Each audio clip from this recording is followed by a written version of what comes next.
What if I told you that everything you learned about ancient history might be wrong?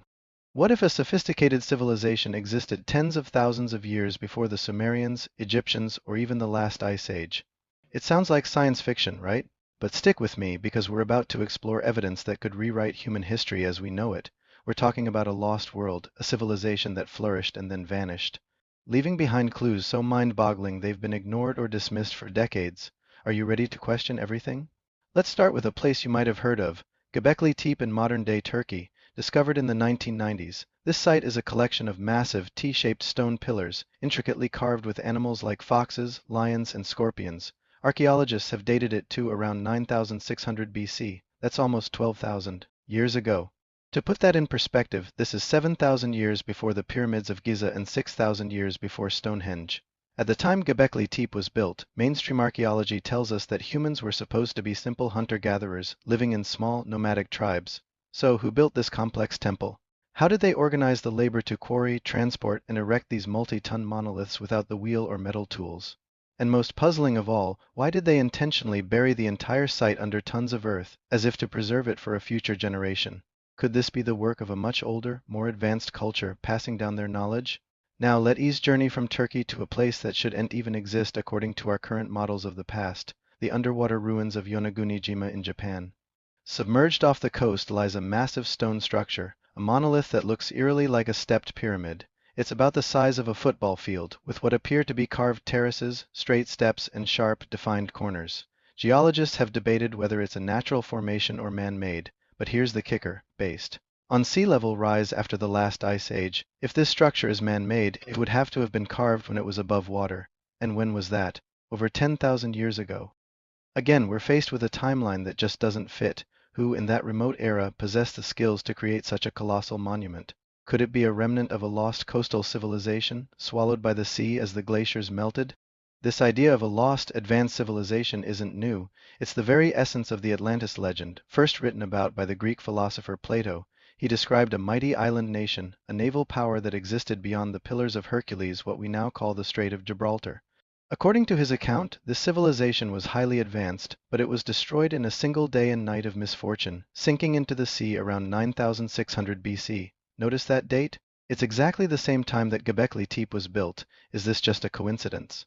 For centuries, people have dismissed the Atlantis story as a mere fable, but what if Plato wasn't creating a myth? What if he was recounting a real historical event, a distant memory of a global cataclysm that wiped a civilization off the map? The evidence continues to pile up. All around the world, we find ancient myths of a great flood, from the story of Noah in the Bible, to the epic of Gilgamesh in Mesopotamia, to the legends of the Hindu, Chinese, and Native American cultures. Over 500 flood myths exist globally. Why do so many distinct, ancient cultures, separated by vast oceans, all share a similar story of a world-ending deluge? Could these be the fragmented memories of a real event? Scientists now know that around 12,800 years ago, at a period called the Younger Dryas, the Earth experienced a rapid and catastrophic climate shift. Temperatures plunged, glaciers advanced, and then, just as suddenly, the world warmed, causing catastrophic melting and a rapid rise in sea levels. What could have caused such a dramatic event? Some researchers, like Graham Hancock, propose a radical theory, a comet impact. The idea is that fragments of a large comet struck the Earth, hitting the North American ice sheet. The impact would have caused unimaginable devastation, continent-spanning wildfires, mega-tsunamis, and a nuclear winter that plunged the world back into an ice age. This cataclysm would have wiped out most of the large animals, like the woolly mammoth, and it certainly would have destroyed any advanced civilization that existed. At the time, what if a global, sophisticated maritime civilization was the victim of this cosmic collision? Their coastal cities would have been obliterated by tsunamis and rising sea levels, leaving only a handful of survivors to pass on their stories. Think about it. What if the survivors of this lost civilization, this pre-ice age culture, were the ones who traveled the world, seeking to restart humanity? What if they were the mysterious civilizing heroes or gods mentioned in so many ancient myths like Quetzalcoatl in the Americas or Osiris in Egypt? These figures were often described as bringing the knowledge of agriculture, architecture, law, and astronomy to primitive peoples. Could the builders of Göbekli Tepe have been the descendants of these survivors, trying to recreate their lost world and preserve their sacred knowledge in stone? It would explain how hunter-gatherers suddenly acquired the knowledge to build such a sophisticated site. It wasn't that they invented it. It was that they were taught. Let's look at the pyramids again. not just in Egypt, but all over the world in Mexico, Peru, China, and Cambodia. Why did so many ancient cultures independently decide to build these specific, highly complex structures? And why do so many of them, like the pyramids at Giza, seem to be aligned with incredible precision to celestial bodies, particularly the constellation of Orion? Some theories suggest that these alignments are a kind of cosmic clock, pointing to a specific time in the distant past around 10,500 BC. Again, that date falls right in the window of this post-cataclysm era. Were the pyramids a message, a memorial built by the inheritors of a lost science, pointing back to their golden age, their Zep-Tepi, or first time, as the ancient Egyptians called it? We're not talking about aliens or magic. We're talking about humans. Humans who may have reached a high level of technological and cultural development much, much earlier than we ever thought possible. A civilization with a deep understanding of astronomy, engineering, and perhaps even global navigation.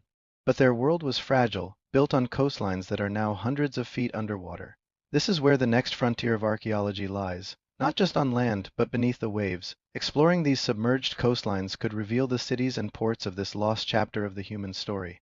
So, the next time you look at a map of the ancient world, remember that it might be incomplete. We might only be seeing the last few pages of a book that's thousands of pages long. The evidence is scattered, the clues are cryptic. But they all point to a tantalizing possibility, that we are a species with amnesia. We've forgotten a huge part of our own story. The ruins of Gobekli Tepe, the underwater monument of Yonaguni, the global flood myths, and the riddle of the pyramids are all whispers from a world that was lost beneath the ice and waves. What do you think? Is it possible that an advanced civilization existed before the last ice age? Or are these just a series of fascinating, unrelated coincidences? The search for answers continues, and with every new discovery, the mystery only deepens. Thanks so much for joining me on this journey into the deep past. If this sparked your curiosity, hit that like button and subscribe for more explorations into the world's greatest mysteries, and drop a comment below. I'd love to hear your theories. Until next time, keep questioning.